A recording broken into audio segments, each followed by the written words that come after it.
এই যে জান্নাত আর জাহান্নাম দুইটা শব্দ, একটা প্রথম জাহান্নামের একটা নাম আছে নার। জাহান্নামের নাম কি?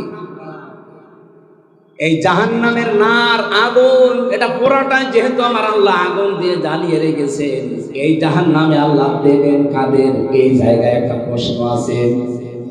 রব্বুল আলামিন জানিয়েছেন ফাম ওয়া বুরিসাতিল জাহিমু লিমাইয়ারা ফাআম্মা মান তাগা ওয়া আসারাল হায়াতাদ দুনিয়া ফাইন্নাল জাহিমা হিয়াল মাআওয়া। বলেন আল্লাহু আকবার। রব্বুল আলামিন বলেন জাহান্নামকে সেদিন দৃশ্যমান করা হবে, তোমাদের সামনে নিয়ে আসা হবে। পৃথিবীতে যারা সীমা লঙ্ঘন করেছে এই মানুষকে আর দুনিয়ার জীবনকে যারা এসার করেছে, প্রাধান্য দিয়েছে, অগ্রাধিকার দিয়েছে, এই দুইটা আগুন যাদের দুনিয়াতে ছিল তাদের এই জাহান্নামে দেওয়া হবে, আর জাহান্নাম হবে তাদের আশ্রয়স্থল। বলেন আলহামদুলিল্লাহ।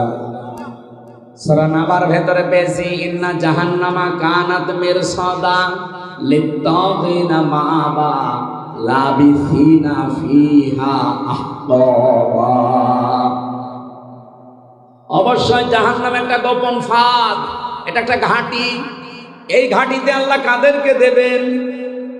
লিত্তাগিনা মাআবা, পৃথিবীতে যারা সীমা লঙ্ঘন করেছে আর যারা অস্বীকার করেছে।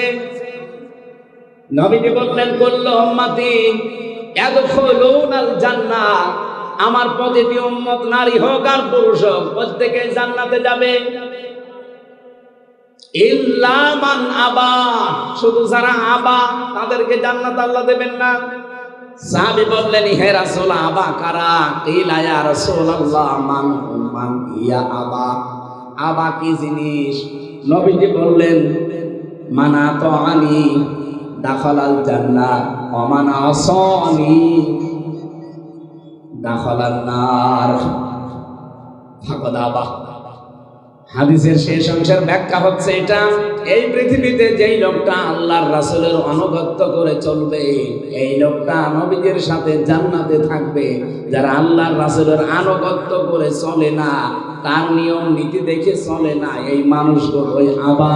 আর আবা যারা অস্বীকারী যারা, এই মানুষগুলো জাহান্নামী। বলেন নাউযুবিল্লাহ।